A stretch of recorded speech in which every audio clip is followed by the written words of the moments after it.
There's a lot going on for you right now where you are wanting to fight for your family, for your kids, for your rights as you're going through this divorce process. And you really, one of the things that can happen along the way is that you start to lose the connection with yourself and you start to lose the connection with your kids.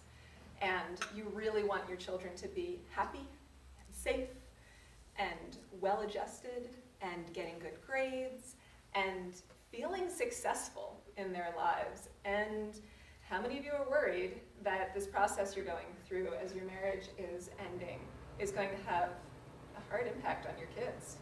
Yeah. So that's why we're here, to see what we can do, the skills we can learn. We've got 2 hours to hang out together and connect with ourselves and with our kids and learn some really cool skills to do that. One of the things that I want to do is share a story with you of a recent experience where I went to my daughter's school. And I was walking into the guidance counselor's office, which is not always the best place to go. But as I'm walking to the guidance counselor's office, I open the door and I sit down, and she says, "Jasmine is such a joy to have in class. She is bright and she's prepared, but even cooler than that is that she feels like she's got this solid sense of self." Does that seem like what you know to be true? I just kind of laughed. I was like, yeah, absolutely. And I love that that's the feedback that I get from the guidance counselor, and that I'm not surprised by it, right? That feels really true to me. And even sweeter is being able to share that story with you, because I remember years before when she was 3, she's 12 now almost, when she was 3 and her sister was a newborn. And it was not a happy mommy day. In fact, the little one, the infant, had just gone down for a nap, and the older one, I'm like, "It's totally time for you to go to sleep too. Go to sleep." Like, we'd gone for a walk. It's like, "Go, now, sleep, now, down." And she wouldn't. And the moment that I want to share with you is one where she's coming after me, and I'm holding her sister, and I go into my bedroom and I slam the door in the face of my 3-year-old, and I'm crying and yelling at her, "Go to sleep! I need space!" And the baby is now awake and crying, and she's crying, and I see myself in the mirror. And when I look at my face in the mirror, I see rage and anger and hopelessness, and I see someone who's like out of control, angry at someone much smaller than they are. And I'm so glad there was a mirror there at that moment, because that's the moment where I said, nope, I'm not going to keep doing this. Yeah, and I get emotional about it too. Partially because it touched me so deeply, and partially because I know that you're going through things like that. That you're not necessarily at the, here's my tween and the guidance counselor is saying, she's doing so great, but that you might be in the midst of the struggle. And I really want to help you come through that to the more settled, more connected time with your kids. And where they snuggle up with you, and you can talk to them about this process even that you've gone through, and you can talk to them about how it impacted them. So even if you've got like 2 or 3-year-olds right now that they're not so verbal, you can't really talk to them, down the line you'll be able to. And if you've got older kids that are more articulate now, it's a good time to learn some of these skills to be able to talk to them now. So I'm going to give you that hopefulness of you can move through. You can decide to stop passing on. Because the other thing I saw when I looked in the mirror is my mom and my grandmother and all the really frustrated moms in my lineage who have been out of resources and out of options and have lashed out at their kids. And I don't want you to be a resourceless mom. I want you to be resourceful, and so that's why we're here. And there's even a fun presentation. Let me turn it on so you can see the fun presentation.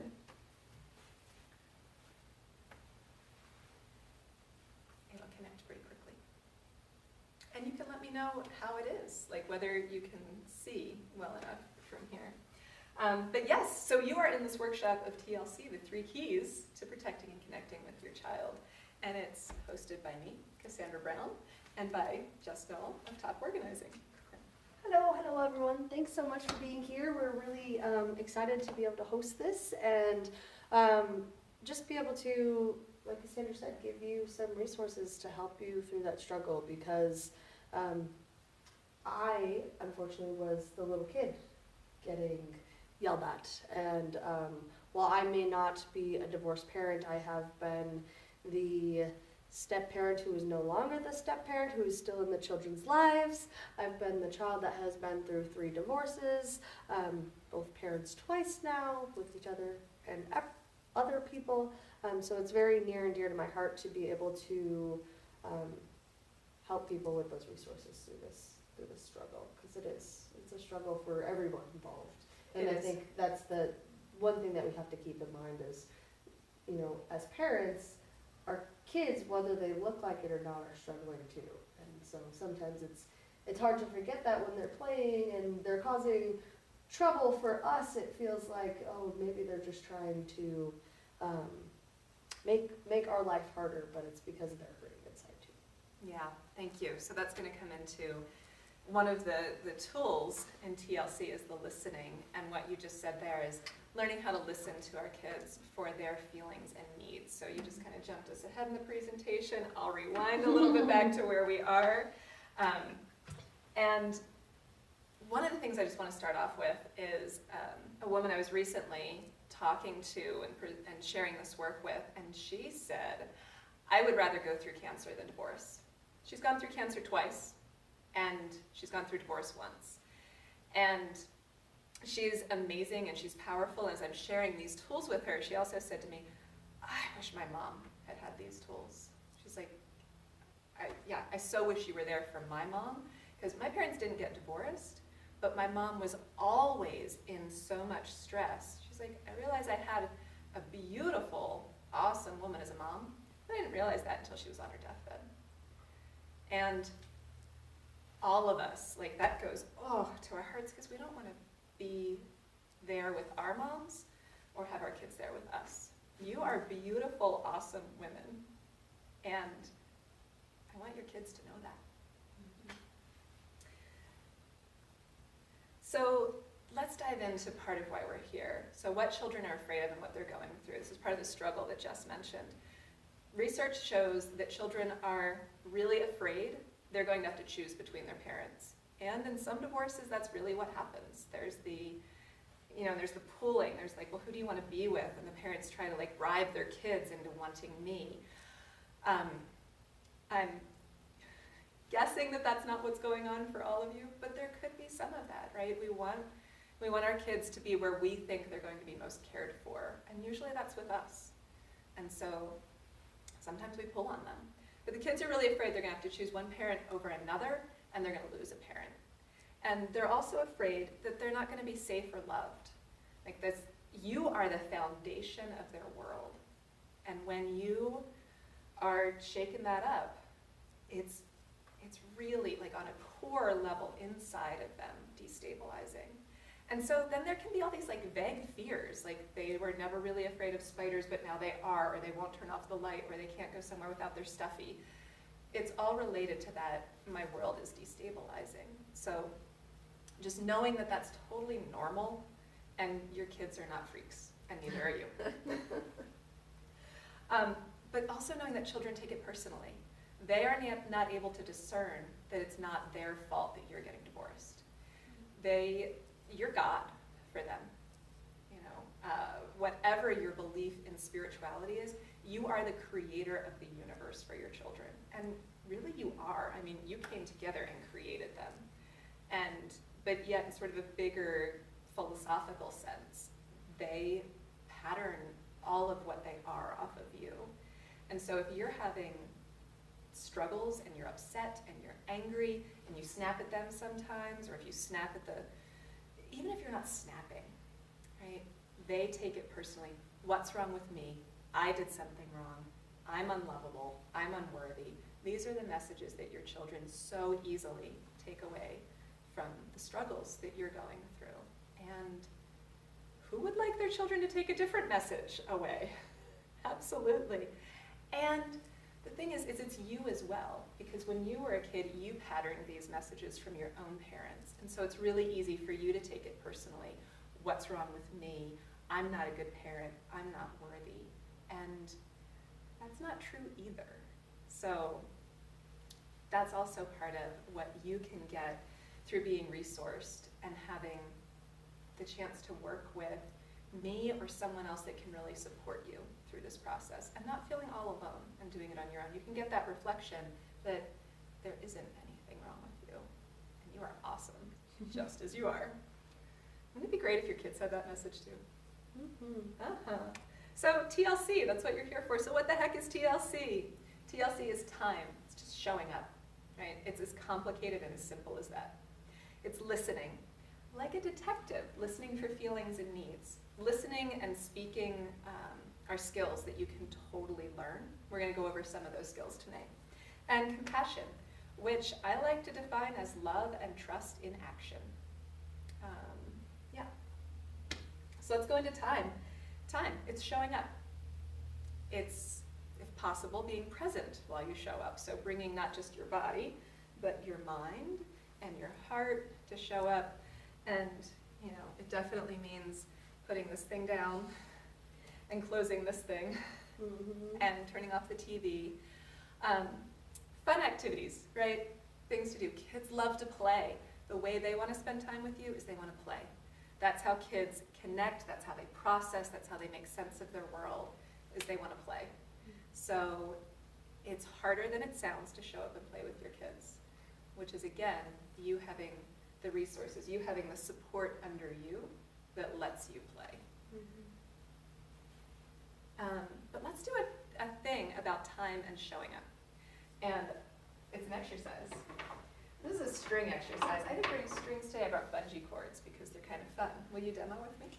Sure. Awesome. So with the string exercise, picking up the string is showing up and spending time with each other. Okay. So I'm going to pick up the string. You pick up the string. Oh, look, we showed up. There's a connection. Woohoo! Woohoo! It's as easy as that, but then what the heck do we do? Right? Which is one of the reasons why we don't show up and spend time with our kids, because we're not sure what the heck to do once we do it. Makes sense. So let's play with the string, and let's pick who's leading and who's following for right now. So I've been talking a lot. How about you lead? Okay. Do something with the string.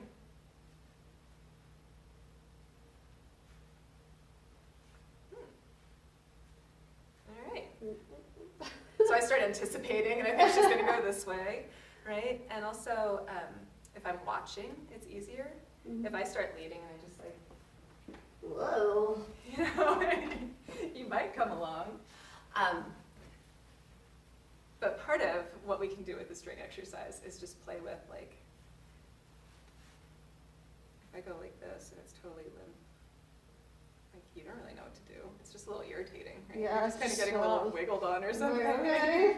And if I do this, it's really, which is more like, do your homework, make your bed, do this, do that. Okay, why aren't you doing this? Why aren't you doing that, right? Yeah, drop things. She's smart. Our kids aren't often, they're not able or they don't know that they're allowed to do allowed that. to drop the They're allowed to drop the connection, but that's what they do when they start zoning out and tuning out. So glad you did that. So there's the super limp connection, which is kind of like the utterly permissive parent that's like, yep, do whatever you want. And they're not even really present, they're not even really there. The kid's like, where's my connection? Like, how do I, yeah, right? You do all sorts of interesting things, hang around the neck, or play with yourself.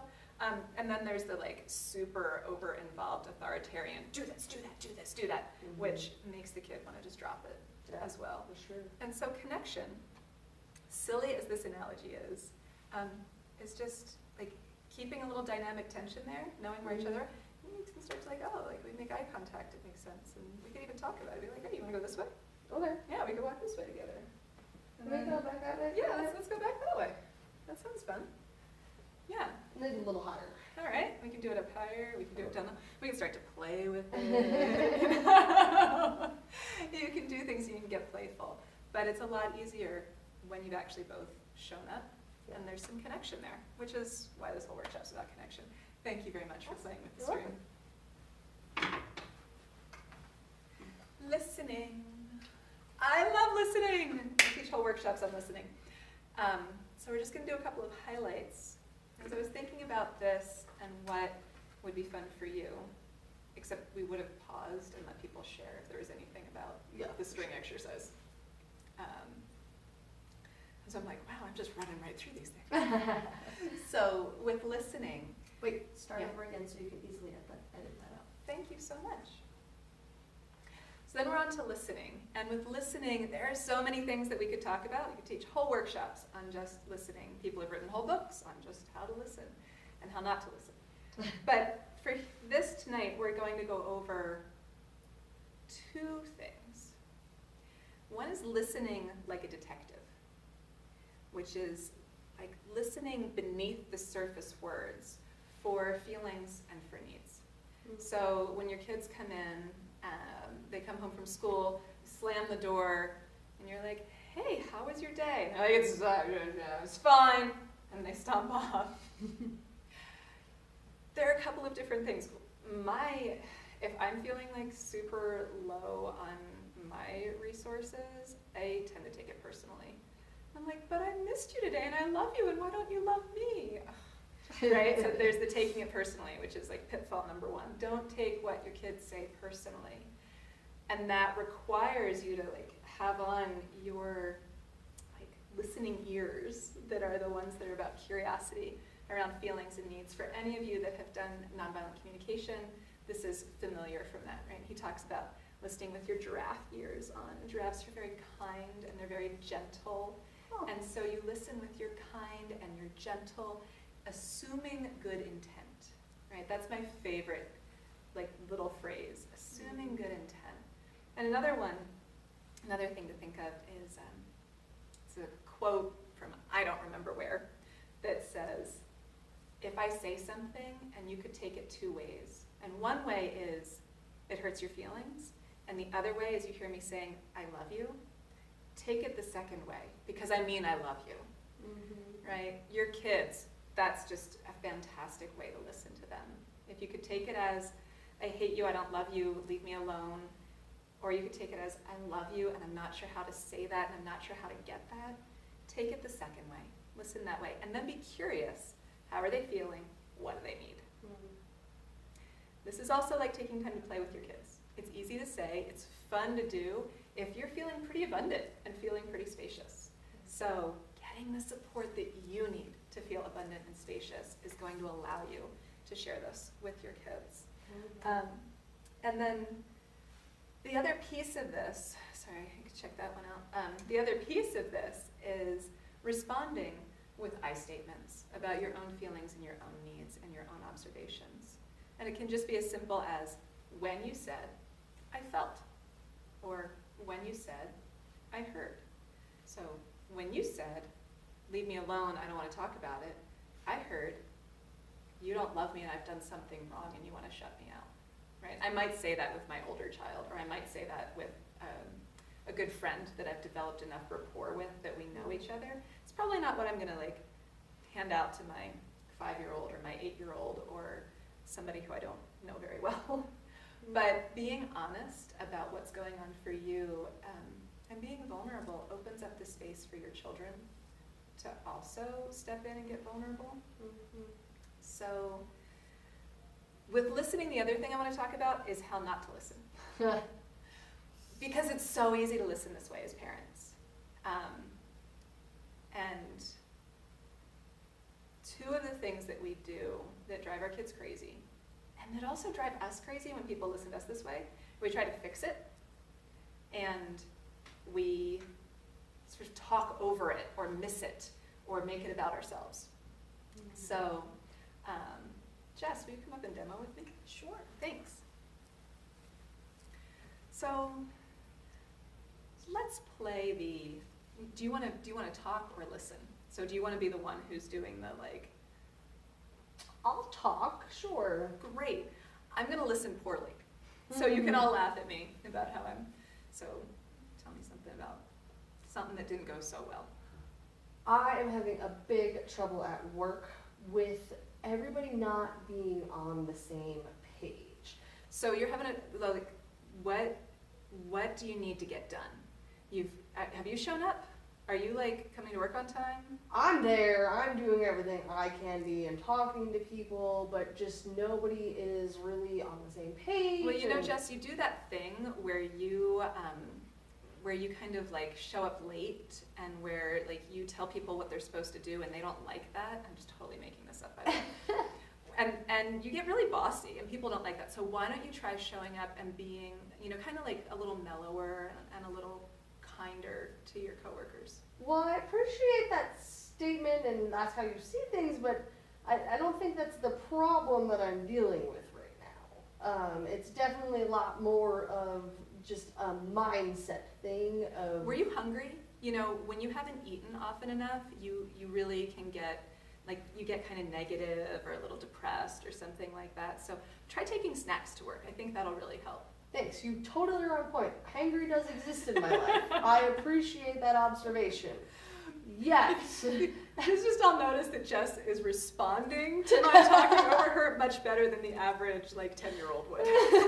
For sure. Most of them wouldn't keep talking. They'd just be like, I know I couldn't talk to you. Right? Yeah. Do you ever feel like your kids shut you out? Yeah. They're not even mine and they do that. Yeah. Thank you so much. So our kids shut us out, and we're like, why won't they talk to me? Well, part of it is because when they talk to you, you try to fix them and change them. So, and you know, I teach this stuff, and I still find myself doing it to my kids sometimes. Because it's so obvious, right? You know what your kids do that lead to the problems they're having. And you know, if they just changed it, then they wouldn't be having those problems anymore. So it can get exhausting to sit there and listen to them. Or at least we tell ourselves that it gets exhausting. But there's this way, this showing up with the curiosity, with our giraffe ears, listening like a detective for feelings and needs, assuming good intent, that suddenly makes it not exhausting. Because instead of hearing our kids talk about how they're unsuccessful when we know what they need to do to be successful, we're simply listening to our kids explore their world and share how they're feeling, what's going on, and to the best of their knowledge, something. Like our kids are learning and growing. They're these humans that don't yet know everything. You don't either. Right? Do you think you know everything? No. So somehow we expect our kids to not make the mistakes that we make. Instead of trying to fix them, settle in and listen. So let's do a listening exercise where we partner up and listen, practicing listening for feelings and needs, putting on our giraffe ears, and reflecting is the other skill that is so nice. And it takes you off the hook as well, right? You don't have to be smart. You can just reflect back what you heard. So if you're familiar with that or if you want to try it, try a little bit of that. But otherwise, just sit there and beam, I love you, I trust you, or you're doing great, or something like that. Just beam that at the person who's speaking, and then we'll come back and share about that experience. Groovy. Do you want to redo that example with more of a, like, kid? I didn't know. Okay. You did great. Should we do that? Yeah. Awesome. And that brings us to compassion, which is the third of our 3 keys tonight. And compassion it's the best thing ever. Can I just say that in, 15 plus years of teaching yoga and meditation and 5.5 years of being a parenting coach and all of the multitudinous workshops, sometimes I think that I work so that I have money to take workshops. I love to learn. Mm-hmm. And in all of that time, the absolutely most beneficial tool for anybody being able to change their state of mind or their behavior, what's going on in their family, is compassion, is being sat with compassion and offering themselves compassion. So somebody else offers it to you,